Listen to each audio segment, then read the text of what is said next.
First law of thermodynamics. We can relate the first law of thermodynamics with law of conservation of energy.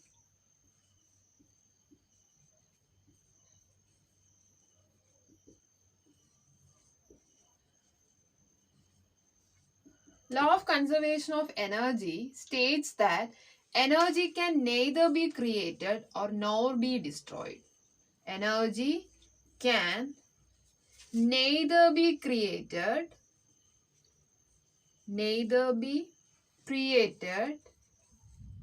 or nor be destroyed.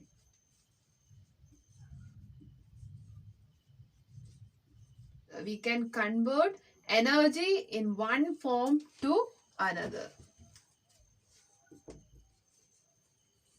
Energy in one form to another. To make it clear, consider a ball at rest. This ball have a particular amount of energy and we can call this as potential energy. Every body at rest attains some amount of energy and that is called potential energy. When this ball started moving, it attained another type of energy and it is called kinetic energy. This kinetic energy and potential energy are the energies of this ball, and potential energy is the energy when the ball is at rest, and kinetic energy is the energy when it undergo any type of movement. Same way, if a bulb glows, the energy produced there is light energy. It is light energy. And this light energy is obtained from electrical energy.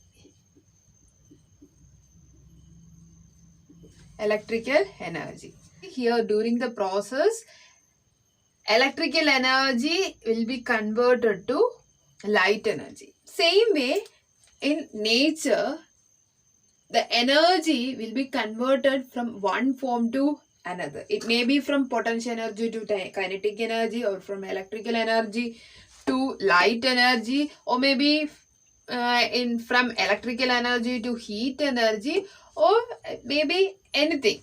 Maybe chemical energy can be converted into electrical energy. That is the process happening in electrochemical cell. And electrical energy can be converted into mechanical energy. That is the process happening in grinder, mixer, etc.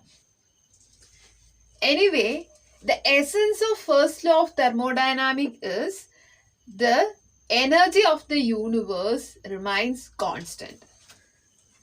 Then the mathematical representation of first law is as du equal to dq plus dw.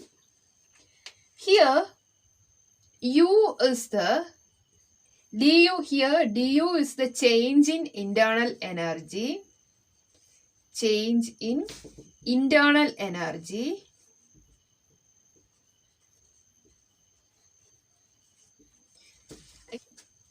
We can also write it as dE. dE can also use instead of du. Okay, both are right.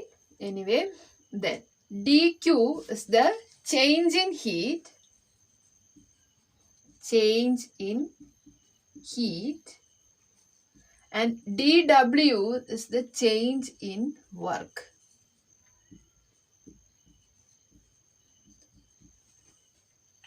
The mathematical representation of first law of thermodynamics is as du equal to dq plus dw. That means the total change in internal energy is the sum of change in heat and the change in work. First of all, we have to know what is internal energy. So, let's have a look at internal energy. We can also call this as intrinsic energy. intrinsic energy. So, do you represent change in internal energy or change in intrinsic energy? So, the internal energy or intrinsic energy is represented by using the letter E or U. We know every object possesses a particular amount of energy, and the energy, the definite energy of a substance is known as internal energy or intrinsic energy. And this internal energy is a factor of the temperature, pressure, composition,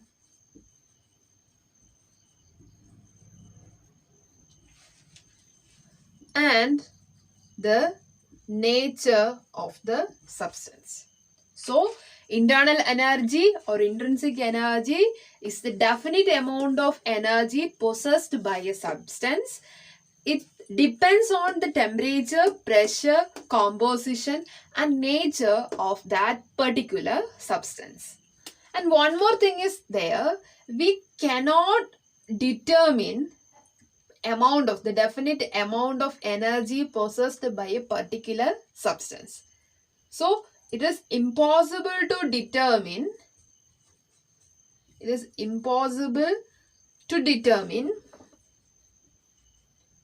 the internal energy of a substance. So, how can we calculate the energy of a substance? Or how can we calculate the internal energy of a substance? We cannot calculate the energy of substance, but we can the change in energy of the substance. That means if the substance undergoing any process, any changes, we can calculate the initial energy of the substance before the change and after the change, and we can calculate the change in energy that happens within this body. So, it is impossible to determine the internal energy of a substance. The only thing we can calculate is the change in energy. That is, we can calculate delta E. Delta represents the change. So, we can calculate delta E. If the change is very small, we use D. That is, du is also represent the change in internal energy. Here, the change is very less. So, we can only calculate the change in energy. So, if we have to calculate the change in energy, consider a reaction in which A converts to B.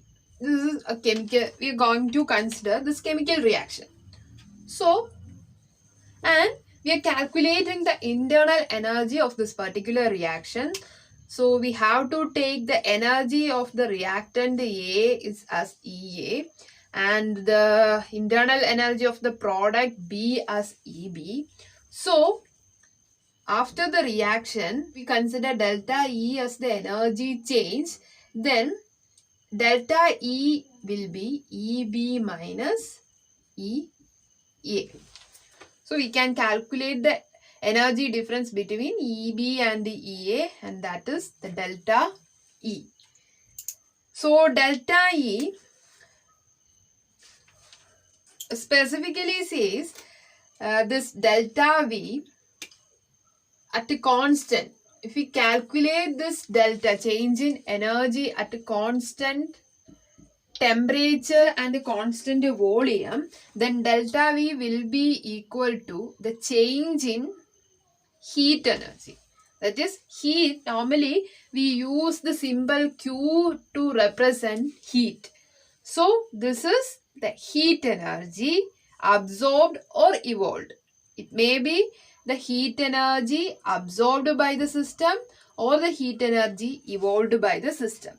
So, change in energy at a constant temperature and a constant volume will be equal to change in heat energy. It may be the absorbed heat energy or maybe the evolved heat energy. Anyway, we can relate it with the heat energy. the unit we used to represent internal energy is Joule. It is Joule. So we have to know whether this internal energy is a state function or a path function. So it is a state function. It only depends the initial and the final state. This is an extensive property. This is an extensive property. Obviously, the internal energy depends the amount of substance in a particular substance. Amount of substance. So, it is an extensive property also. Then, the instrument used to measure this internal energy is bomb calorimeter. Bomb calorimeter.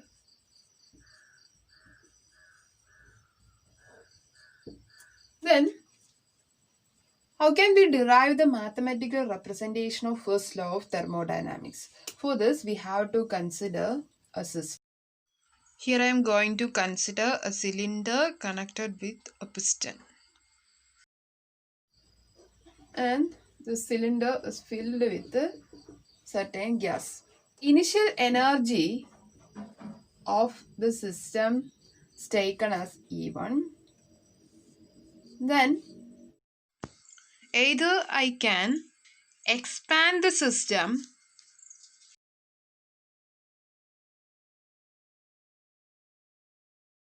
or I can compress the system. These are the two possible works that I can do on this piston. So factors influence the internal change of the system. The first one is work done. Work done. Then the work done may be by the system.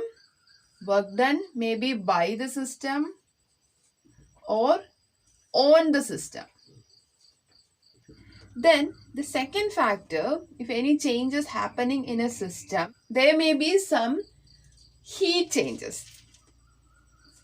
The heat change in the sense heat may be absorbed by the system or released by the system.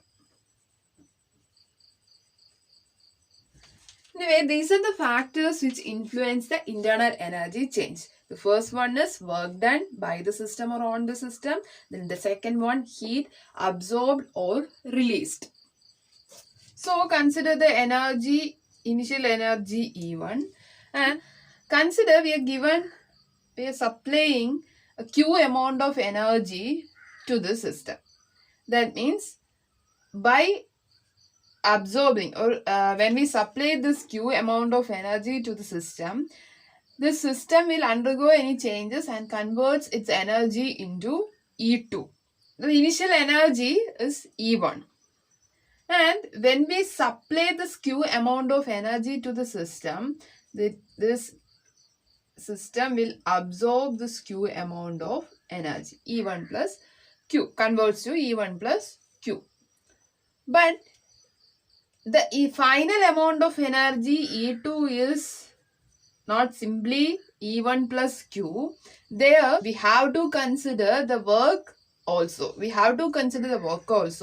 So E2 will be E1 plus Q plus the work done, that is W. Now I am going to find out the energy change, that is E2 minus E1. Here E2 minus E1 will be equal to Q plus W. And I can write E2 minus E1 as delta E since it is the energy change, that is Q plus W. This is the mathematical representation of first law of thermodynamics. But if you are considering very small change, instead of delta we use dE, and dE will be equal to dQ plus dW. Then one more interesting fact is there, that is here dE equal to dQ plus dW. Here Q and W, that is heat and work done are path function. But the result get by the summation of dq and dw, this internal energy is a state function.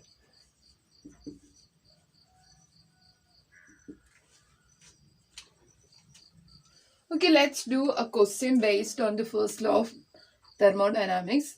That is, the given question is, a gas contained in a cylinder fitted with a frictionless piston expands against a constant external pressure of 1 atm from a volume of 5 liter to a volume of 10 liter. In doing so, it absorbs 400 joule of thermal energy from its surroundings. Determine delta E for the process. A piston fitted with a frictionless, a cylinder fitted with a frictionless piston expands against 1 atm pressure. Pressure equal to 1 atm.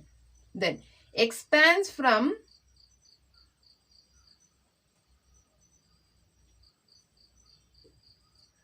5 liter to 10 liter.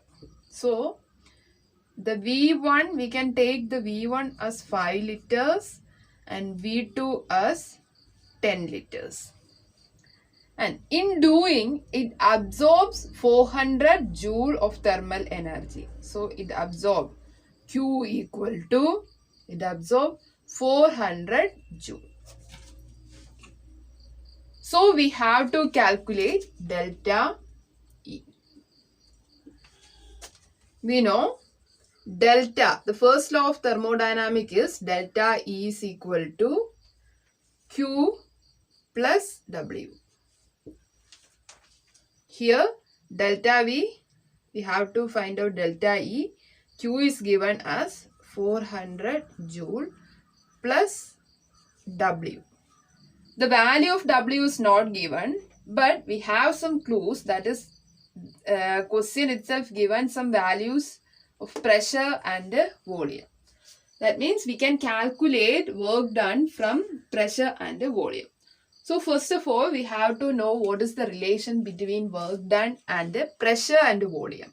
So work done W is actually written as minus P delta V. Now it becomes easier. That is W is equal to minus 1 atm into 10 minus 5 liter. That is minus 5 atm liters. Now we have to add the W value with the Q value. 400 Q plus W, that is 400 joule minus 5 atm liter. Here this is the unit of these two are different. One is in joule and the second one is atm liter.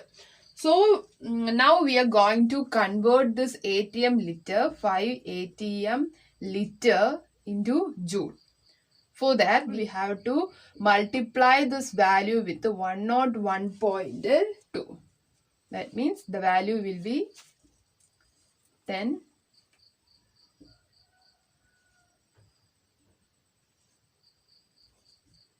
minus 506. The value will be minus 506 joule. Now just substitute this value here, that is delta is equal to 400 joule minus 506 joule. The value will be minus 106 joule. The change in energy of the system equal to minus 106 joules. Now we are moving to some special forms of first law of thermodynamics. Delta E is equal to delta Q plus delta W. Then special forms in the sense how we can represent the first law of thermodynamics in an adiabatic system. Then the next one in cyclic processes, and the third one is in non-isolated system, and the fourth one is in isobaric systems. So adiabatic in the sense there is no heat energy change, that is delta Q equal to 0. Delta Q equal to 0 means here this term will become 0 and delta E will be equal to delta W. That is, the entire energy change happens within the system will be converted into the useful work. It's delta E. We can either represent this as delta E minus delta W equal to 0. There is no energy loss as heat. Then the next one is cyclic system. Cyclic system means the system converts coming back to its initial state.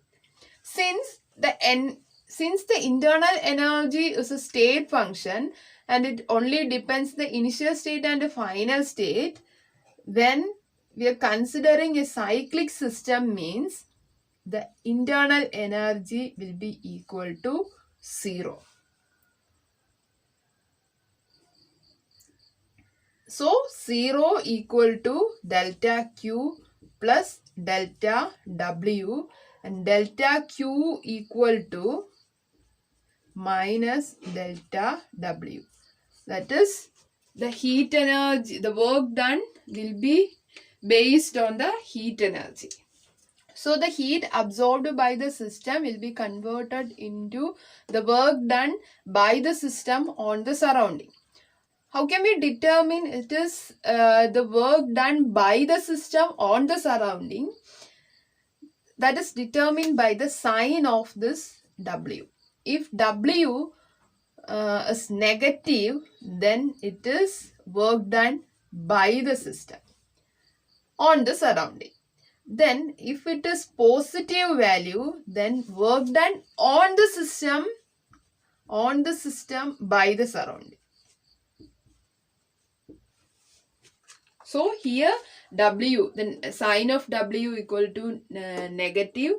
So this is the work done by the system on the surrounding.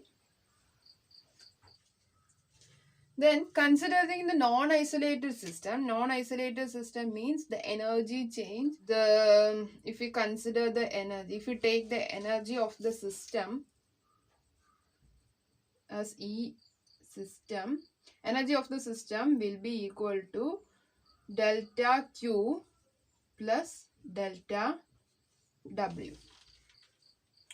Then same way, if the energy of the surrounding, if we consider the energy of the surrounding, it will be also equal to delta Q plus delta W. That means here the system performs some work by absorbing heat energy delta Q from the surrounding. Here this is the energy gained by the system. This is the energy gained by the system. While considering the surrounding, energy of the surrounding loses delta Q and it receives a work done delta W from the system. That means for the surrounding also energy change will be delta Q plus delta W. But here the change is, it is loss of energy. It is loss of energy, while in the case of system it is gain of energy. Anyway, the energy of the system plus energy of the surrounding will be equal to 1. That is, it is conserved. Then coming to isobaric. Isobaric means pressure change equal to 0. There is no pressure change. So delta E equal to, first law equal to delta Q plus delta W. Here delta Q and delta W can be written as delta PV.